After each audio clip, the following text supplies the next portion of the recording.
Welcome to my channel again.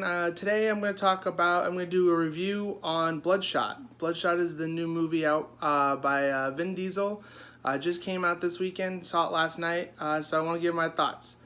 I'm going to kind of go over acting, special effects, my overall thoughts, and a little bit about the story, just kind of give you the basics of it. I don't want to go too much into it because the movie did just come out this weekend. I don't really want to spoil too much. But there might be a little bit of spoilers, okay? So overall thoughts on the overall story kind of situation. Basically, it's about this guy named Ray Garrison, played by none other than Vin Diesel.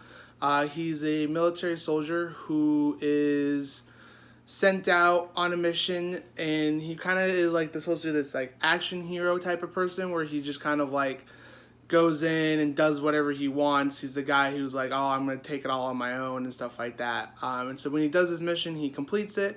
And he goes home, but someone tracks him down and captures him and his wife. And then the person goes and kills his wife and kills Vin Diesel. And that's where kind of the story begins. He ended up getting picked up by a Dr. Emil Hartig, who gives him the nanotechnology that allows him to have these abilities that basically turns him into Bloodshot. So the nanotechnology has like the ability to self-heal instantly. He has increased strength and stamina increased strength, stamina, and speed. He also has the ability to go onto like the web and kind of hunt things down. Like the nanotechnology has that ability and stuff, but there's a really good video online by Watch Mojo that goes over the 10 best abilities that Bloodshot contains. It's a really interesting video if you want to check it out beforehand. They don't go into all of them in the movie, so I thought it was actually kind of interesting to watch that, then go see the movie and stuff. But yeah, basically he goes in, and then this Dr. Hartig gives him this ability, gives him his powers, and then allows him to go hunt down the people who killed his wife. And you see it in the trailer where he basically, when he wakes up, he has no memory of this. And then they kind of showcase in the trailer that they constantly are waking him up and he has no memory. That is played pretty well in this film and stuff like that. But yeah, so that's basically how it is. Like I said, I don't want to go too much in the story because there's some interesting twists that I predicted parts of it, but didn't predict all of it. So it did catch me off guard, so that's why I don't want to get too far into that. So we'll talk about the acting. Vin Diesel plays the main character, obviously Ray Garrison. I liked him. I mean, I go see every Vin Diesel movie because Fast and Furious is just unbelievable. Like, it's Fast and Furious, in my opinion, not a great franchise, but not a great movies, but just a franchise that you just have to keep watching. But Vin Diesel was good. I thought this was one of his better roles. I put that up there with his Dominic roles. I still think he's a better voice actor. His characters as Groot and the Iron Giant are still his best performances, and also his performance in Saving Private Ryan, probably still his best performances. But I thought he really came into this role pretty well. He had a lot more emotional range than I was expecting from him, especially because I thought he was going to be playing this Bravo super soldier, basically kind of like just like, oh, I'm just going to go guns blazing. But there's a lot more depth to the character and stuff, so I like that. My two, Guy Pearce plays Dr. Emil Hartig. I thought he was good. He was a good character in the film. I liked most of his. I liked a lot of his scenes. I think he was very well played and very well scripted and stuff like that. So I did like him. Toby Kebbell plays the antagonist. Again, I try not to spoil too much, but he has probably one of the best scenes in the movie, which is that he does like this whole dancing sequence before torturing Vin Diesel's character, and it's just phenomenal. You have to watch it. It's in the moment. It sounds really stupid when I say it, but when you watch it in the moment, it's great. But yeah, and then there's Sam Hannigan, I think it's Hannigan. He plays one of the other bad guys. He's pretty good in it too. But the two shout-out performances I have to give it to is Isaac Gonzalez, who plays KT, and Lamorne Morris, who plays Wilfred Wiggins. Isa Gonzalez plays KT, who's supposed to be, she kind of comes off as what's supposed to be like the action sexy girl, if that makes sense. Like that girl who's always just kind of played, who's shown as like the eye candy of an action film. But she's a lot more than that, which I really liked, and I thought Isa Gonzalez did a really good job of playing both, kind of playing on that a little bit.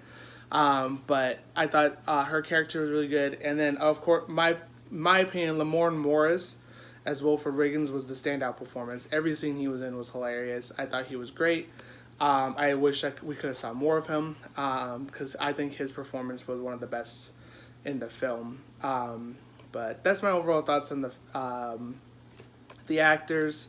I think overall they all did a good job for what they were given. I think the writing was good, but not great. So that means a lot of the performances were good, but not great. Probably ranging from okay to good, kind of great, with Lamorne Morris being the great one of the group. But yeah, those are my opinions on the acting. I thought, like I said, I think that overall they were a pretty good cast together. Good chemistry and stuff like that. When it comes to visual effects, I think there's a lot this movie did that I thought was really well done. It's not perfect. There's a lot of CGI that looks pretty bad. But for everything, but I thought a lot of the action sequences are cool. There's a lot of good moments in the action sequences. I think there's a lot of bad moments also in the action sequences. The one thing that they did a lot of that at times was nice, but when you do a little bit too much, it kind of gets a little bit annoying, which they did a lot of slow motion.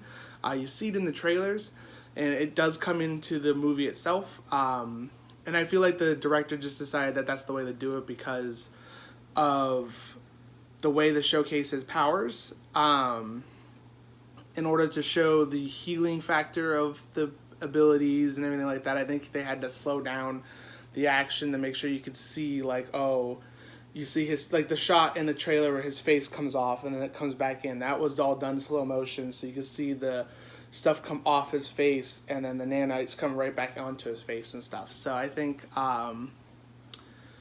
so that's the one disappointment thing about the action, was that they just did a lot of slow motion because they feel like they have to do it. If they do get the chance to make another movie of this, which it depends on how they do with this whole epidemic going on with the coronavirus, I doubt this movie is going to make a lot of money. So it's going to be very hard for this movie to succeed, which in my opinion means that I don't know if they will get a sequel. I hope they do, because honestly, when I came out of it, I thought I was good enough to get a sequel. I would hope that they don't do so much of the slow motion. Now that we know what his abilities are, that they'll just focus more on just doing really cool action sequences, which this movie did have a lot of potential to do. And like I said, the nanites actually looked really cool. Like the way they used some of the technology to make the nanites and stuff like that. Like the way they used it, stuff I thought was really well done. A lot of the other characters, like I would say, I guess, modifications looked good for what they were. I would say Guy Pearce has like a fake arm. I think that was probably the worst, honestly. That looked the worst of the whole group. And that might have even been CG. That might have just been prosthetics. But from what I saw, it didn't look as good as the rest of everyone else's stuff. And yeah, I thought the shots were really well done too. I didn't really see anything that bad. I didn't see anything standout shots or anything like that, but there weren't any that bad either.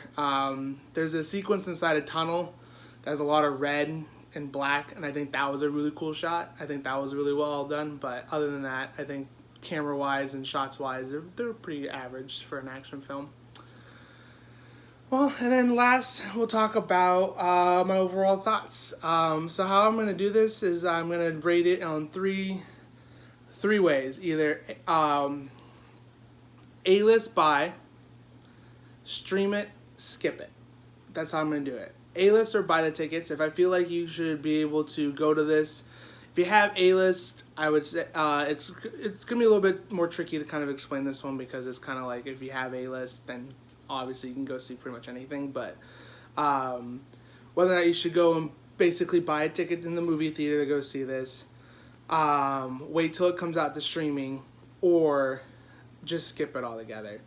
And so this is how I think about a Bloodshot. I would say if you have A-list, why not? Especially now with everything, all the movies being delayed because of the coronavirus.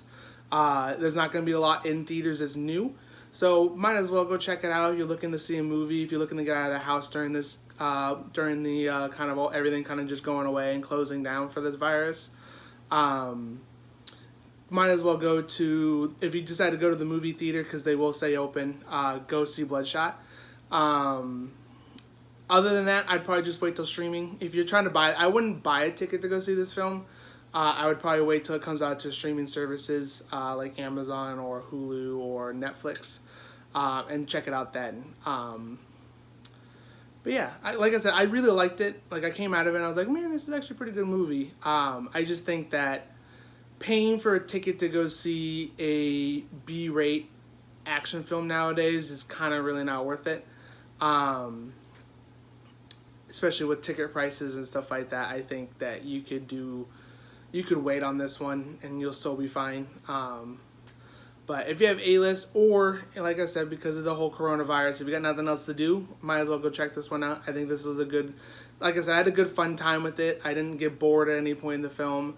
The first 30 minutes of the film is probably the worst part of it. After you get past the first 30 minutes of it, 30 to 45 minutes of it, the movie picks up into a different pace, and it gets really, really good. But yeah, that's my overall opinions of the film. Like I said, go see it if you have the means to, if you have nothing else